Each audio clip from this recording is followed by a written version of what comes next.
A Terra agora está enfrentando a sexta extinção em massa. Estamos enfrentando uma reviravolta muito interessante na civilização, uma reviravolta evolucionária. E para sobreviver ao caos que vemos no mundo agora, temos que quebrar a estrutura na qual vivemos. A Terra agora está enfrentando o que é chamado de sexta extinção em massa. 5 vezes na história do planeta, a vida prosperou, até que algum evento eliminou 90% da vida.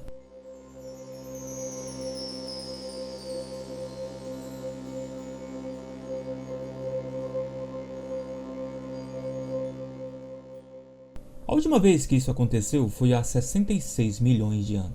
Este era um mundo com uma floresta tropical muito exuberante, e os dinossauros se espalharam até que um cometa realmente grande atingiu a Terra perto do México e quase 90% da vida foi totalmente exterminada, fazendo com que os dinossauros desaparecessem. Hoje estamos enfrentando o que é chamado de sexta extinção em massa da vida, e estamos nisso agora, com uma perda massiva de espécies e formas de vida. Mas dessa vez é devido ao próprio comportamento humano, enquanto os anteriores era devido a eventos naturais. Como os humanos estão criando o caos em que estamos agora e destruindo o planeta. Os humanos também são os que precisam nos ajudar a passar por isso e, dessa forma, prosperar para o futuro. Precisamos mudar nossa compreensão de quem somos e o que representamos e o que estamos fazendo nesse planeta para que possamos sobreviver. Eu costumava ensinar na faculdade de medicina sobre a natureza dos genes que controlam a vida. E o público acredita nisso plenamente, pois os artigos e notícias do dia a dia falam sobre um gene que causa isso ou um gene que causa aquilo, mas acontece que os genes na verdade não controlam nada. Em vez disso, os genes são projetos para fazer os blocos de construção do nosso próprio corpo, que é o que chamamos de proteínas. Existem cerca de 100 mil tipos diferentes de proteínas, e dependendo de como você os monta, você pode usar algumas proteínas para fazer uma célula nervosa, ou algumas para fazer uma célula muscular, ou qualquer outra coisa. E de repente você começa a perceber que o genoma é como uma gaveta de arquivos com plantas que compõem o seu corpo. E essas plantas estão ligadas ou desligadas. Vou te dar um exemplo bem simples disso. Digamos que você vai a um escritório de um arquiteto e ele esteja trabalhando em uma planta e você pergunte a ele: com licença, sua planta está ligada ou desligada? Ela certamente vai olhar para você e dizer: você está louco? É um projeto, não liga nem desliga nada. É exatamente isso que eu quero dizer.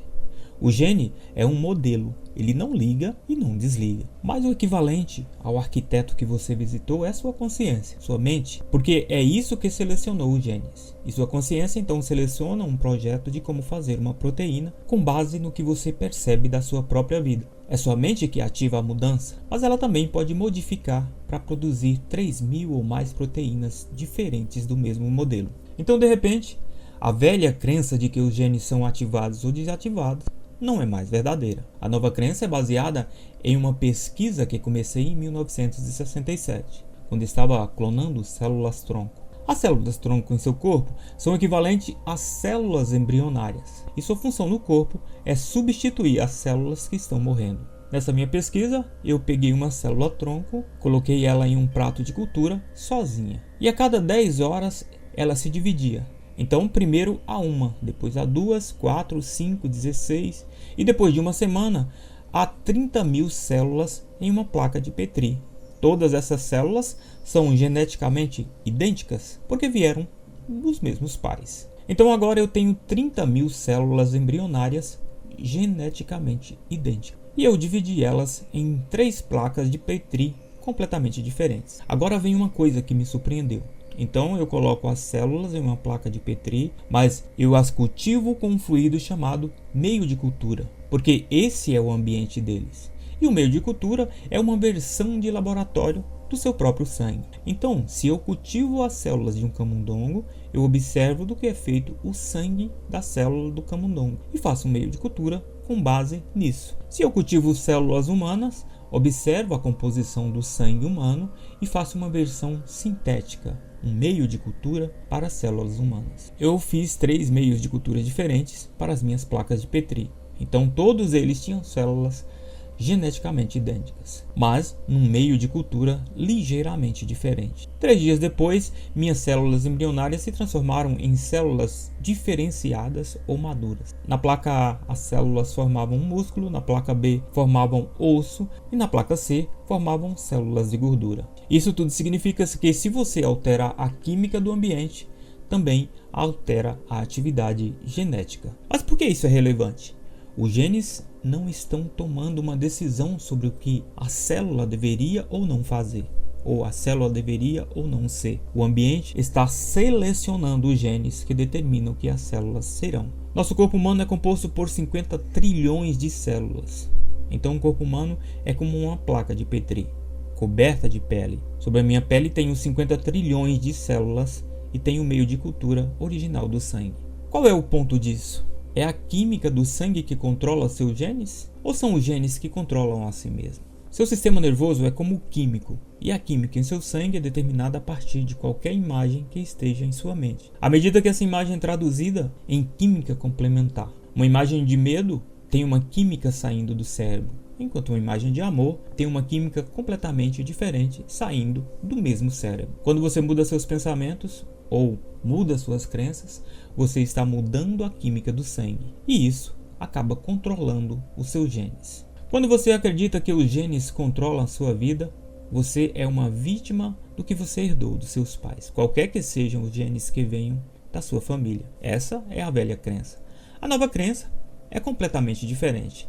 A nova compreensão, a nova ciência explica que seus pensamentos são convertidos na química do meio de cultura. E é essa química que controla os seus genes. Então, de repente, seus pensamentos controlam os seus genes e você pode controlar seus pensamentos.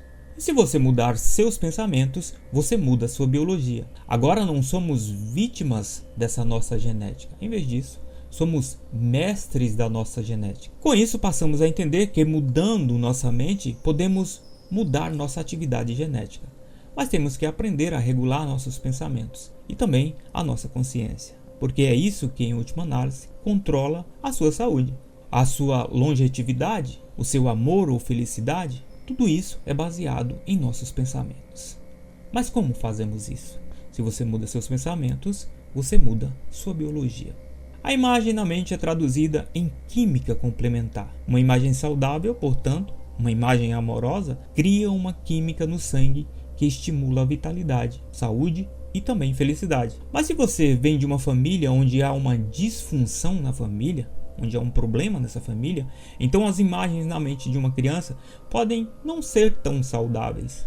E então elas repetem exatamente o que a família fez ou exatamente o que a família faz, até que decidam mudar essa programação, que é o que chamamos de programação subconsciente. A mente consiste em duas mentes, a mente consciente e a mente subconsciente. E embora elas trabalhem juntas, elas têm funções muito diferentes. E o mais importante disso tudo, elas também aprendem de maneiras diferentes. A mente consciente é a última evolução do cérebro e ela é uma mente criativa.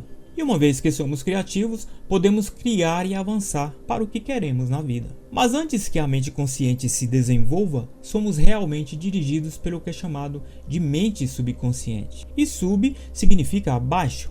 Então essa parte da mente controla a nossa biologia, da qual não estamos conscientes, como sua respiração, como por exemplo a sua própria digestão. E você não precisa pensar em como fazer tudo isso, porque sua mente subconsciente, ela controla tudo. Pensando dessa forma, a mente consciente é a mente criativa, enquanto a mente subconsciente é como um computador. E esse computador tem os programas embutidos. E assim como um computador novo que não tenha nenhum programa, não há o que fazer com esse computador, ou ele não pode fazer nada. O cérebro é como um computador em desenvolvimento. Em uma criança, por exemplo, o sistema operacional começa a funcionar a partir do último trimestre da gravidez até os 7 anos de idade. Durante esse período, o cérebro não está funcionando na vibração mais elevada que cria a consciência. Em vez disso, o cérebro opera em uma vibração mais baixa, chamada teta. Mas por que uma criança teria um cérebro praticamente hipnotizado por 7 anos? Porque quando você nasce, tem um sistema operacional. Mas dentro desse sistema não tem programas de como ser, por exemplo, um membro da sua família. como ser membro de uma comunidade. Então, nos primeiros 7 anos de vida, seu cérebro está registrando tudo, para que seja gravado no subconsciente. Então a criança começa a observar sua mãe, seu pai, sua família, e você observa o comportamento deles, assim como uma câmera de vídeo. E esses comportamentos são baixados diretamente na mente subconsciente da criança. E então se tornam os programas que você opera a partir dos 7 anos de idade, quando a sua própria consciência entra em ação. Isso tudo significa que o comportamento que nos tira do chão não veio de nós. Esses programas, como se comportar, como responder ao mundo, foram programados automaticamente em nosso cérebro. Mas os programas vieram de outras pessoas. Os programas básicos em seu subconsciente, os programas que controlam sua vida, não vieram de você. Eles vieram da observação das outras pessoas. Então eles acabam se tornando os programas automáticos, que você baixou de uma forma inconsciente. Quando você tiver 7 anos de idade e começar a se tornar consciente, agora você pode ter o que é chamado de seu computador cerebral, pois as funções primárias foram programadas, mas essas funções primárias vieram de outras pessoas, o que significa que elas não consistem necessariamente dos seus desejos e vontades. Mas o que acontece quando nossos programas subconscientes não nos apoiam? Se eles consistem em programas que nos causam medo, autossabotadores ou talvez limitadores, que foram baixados de outra pessoa, nós podemos então substituí-lo usando nossa mente criativa ou nossa mente consciente para criar o que queremos, como saúde, família, relacionamentos, amor ou talvez um ótimo trabalho? Imagine que o corpo é como um veículo com volante, e quando a mente consciente está dirigindo, você está manifestando e trabalhando em direção aos seus desejos e objetivos, como amor, bom trabalho, saúde, qualquer outra coisa que você queira na sua vida. Mas o problema ocorre quando você está pensando, pois a mente consciente está dentro da sua cabeça, procurando as respostas para a sua vida. E quando você começa a pensar, a mente consciente solta a roda, porque os pensamentos estão dentro. E quando a mente consciente solta a roda, o subconsciente agarra essa roda. E o seu subconsciente vai te levar para onde quer que os programas que são gravados determine o que é certo e o que é errado para você. Durante 5% do seu dia, você tem seus desejos. E os desejos estão em sua mente consciente. E a sua mente consciente está te levando em direção a esses desejos. Mas durante 95% do seu dia, você está pensando. E então a mente consciente deixa aí, ela entra no piloto automático. E quando ela entra no piloto automático, quem assume o controle é a mente subconsciente. E isso tudo significa que 95% do seu dia você não está indo em direção aos seus desejos e vontades. Em vez disso, você está indo para onde quer que o programa que esteja gravado está definindo. E é assim que as crianças mantêm os mesmos comportamentos dos seus pais, porque eles baixam o comportamento dos seus pais. E 95% do seu dia são esses programas inconscientes que estão executando a sua biologia. Eles só vão levar você na direção que seus pais estão, ou na direção que seus pais determinaram. E é por isso que a programação que recebemos de nossa família e de nossos pais realmente controla nossas vidas. Porque nossa consciência está funcionando com apenas 5% do seu tempo. E 95% vem desse programa que está gravado no seu subconsciente. Então, você não é uma vítima de seus genes. Você é uma vítima dos seus programas. Mas você pode mudar esse programa. E conforme você muda o programa, você cria uma vida totalmente diferente. Vou dar aqui para vocês um exemplo da pílula vermelha. Quando você está envolvido com o mundo, então você não está olhando para dentro da sua cabeça. Você está observando o que está acontecendo, sem pensar. Então você está no controle. Você está em sua mente criativa e sua mente consciente. Mas no momento em que você começa a pensar, você solta a roda e o programa entra em ação. A maioria de nós, a maioria das pessoas já assistiram o filme chamado Matrix. E muitos pensam que é uma ficção científica. Mas na verdade, ele é um documentário, porque é verdade.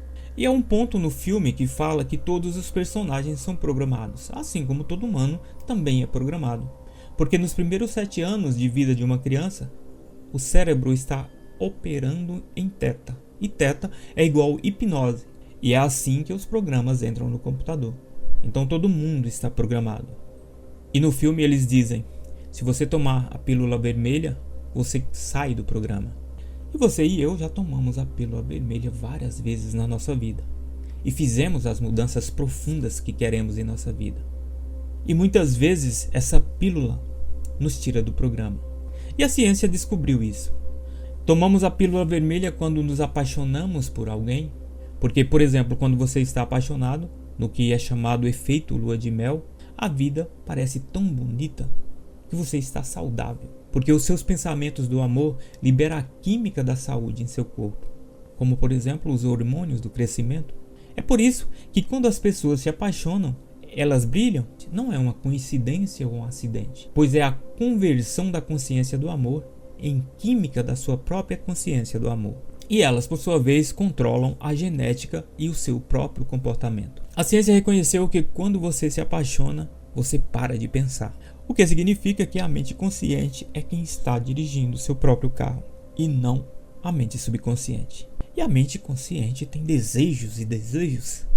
E nesse momento você para de tocar os programas que você recebeu da sua família. E você fica consciente quando está no estado de amor. E dessa forma, você está manifestando todos os seus desejos. Então, quando você se apaixona, é como tomar a pílula vermelha. Então você para de pensar. E no momento em que você para de pensar, o veículo é dirigido pela sua própria mente criativa, ou seja, pela sua mente consciente. É quando você tem a oportunidade de criar o céu e a terra para a sua vida. O céu está aqui na terra o tempo todo com você. E você pode experimentar isso o tempo todo. Por que você tem que estar na mente consciente para experimentar isso? E no momento em que você começa a pensar, você vai para a mente subconsciente. Então você volta ao programa subconsciente novamente. E esse programa veio de outras pessoas. E esse programa geralmente não dá o que você quer. Se pudéssemos ficar apaixonados para o resto da vida, então você poderia manter a mente consciente no comando e criar a sua própria vida. Mas isso é muito difícil, porque é praticamente impossível ficar atento o tempo todo em nosso mundo, porque estamos muito ocupados. Você tem um emprego, você tem tarefas, você tem responsabilidades, você tem coisas para fazer. Durante a lua de mel tudo foi muito lindo. Nenhum dos programas negativos que você recebeu de seus pais estavam funcionando, porque durante a lua de mel você fica na mente consciente. É como tomar a pílula vermelha. Assim, seu parceiro ou sua parceira nunca vai ver seu comportamento negativo, aquele comportamento que foi gravado na sua mente subconsciente, que veio da sua família, porque você não vai usar esse programa, porque você vai permanecer na mente consciente. Este período de lua de mel continua por algum tempo, e ele realmente é muito bom, mas quando a vida começa a se intrometer, você começa a pensar, e mais uma vez você começa a pensar, então o seu comportamento, que não vem da sua mente consciente, seu comportamento agora vem do programa. E todo o lixo negativo que tem na sua mente, que é aquele lixo que você recebeu dos seus pais, ou da sua família, ou da sua comunidade, começa novamente a aparecer. Então, de uma hora para outra, você traz de volta os programas ruins. E o seu parceiro ou a sua parceira olha para você e diz: quem é você? De onde veio esse comportamento? E a parte infeliz é que, quando você está pensando, sua consciência não está olhando para o seu comportamento, pois sua consciência entrou em sua cabeça. Então qualquer comportamento que esteja saindo, quando você está pensando, sua consciência não o vê. É como se ele não estivesse prestando atenção em nada. Então o comportamento que está surgindo é um programa automático que já está em você. A ciência sugere que até 70% das coisas que baixamos dos nossos pais são negativos, são redundantes, são limitantes, são autossabotadores. Então, quando o pensamento entra no relacionamento, depois da lua de mel, esses programas limitantes e autossabotadores começam a aparecer, significando que muitos comportamentos negativos também começam a aparecer. E a pessoa que fez o comportamento negativo não pode vê-la por si mesmo, porque ele já está nela. E se esses programas são negativos, essa pessoa está sabotando a sua própria vida. Ou pode ser você mesmo sabotando a sua própria vida. E este é o problema no mundo inteiro. E esse é o problema para todos nós. O segredo da vida é que você pode mudar o programa. Então você pode colocar os programas que você deseja. Não aqueles que você baixou de outras pessoas, mas sim aquele que você quer, como saúde, felicidade, bom trabalho, ótimo relacionamento. Se esses são os programas que você pode colocar no seu subconsciente, mesmo que você esteja 95% do seu tempo em seus programas subconscientes, eles ainda vão te levar, sem que você faça nenhum esforço, para o céu e para a terra. Mas como podemos fazer isso? As duas mentes têm funções diferentes, onde a mente consciente é a mente criativa e a subconsciente é a mente do hábito. Então a mente consciente pode aprender de uma forma criativa. Então, por exemplo, quando você lê um livro de autoajuda, ela pode aprender alguma coisa. Quando você vai a uma palestra ou você vê um vídeo na internet, ela também pode aprender alguma coisa. Mas esse aprendizado não muda o que está gravado no subconsciente, pois o subconsciente aprende de uma maneira diferente. O subconsciente é a sua mente de hábito.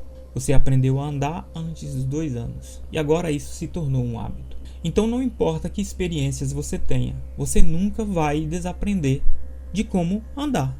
Os hábitos resistem à mudança, porque se eles mudam, eles então não são hábitos. A mente subconsciente só aprende de 3 formas fundamentais. A número 1 delas é nos primeiros 7 anos. Seu cérebro opera no que é chamado de frequência θ, que é uma vibração muito baixa, parecido com o estado de hipnose. A segunda coisa é, depois de 7 anos, o cérebro aprende através da repetição e prática. Você aprende, repete, pratica. Assim como você aprendeu a dirigir um carro ou aprendeu a tocar um instrumento, onde você continua praticando até que seu subconsciente aprenda aquilo. Aprenda a dirigir o carro, aprenda a tocar o instrumento. O número 2, no entanto, é repetição. Você repete, repete, repete até que aquilo se torne um hábito. O número 3 é você pode se envolver em uma super aprendizagem, usando várias modalidades chamadas de psicologia energética, onde você pode entrar e mudar a programação subconsciente de uma maneira muito rápida. E eu tenho até um vídeo aqui no canal falando sobre a psicologia energética, de como praticá-la. Depois procure aí para ver se você encontra. O segredo da vida é que você pode mudar o programa. E para você mudar o programa, você tem que mudar o que está gravado na sua mente subconsciente.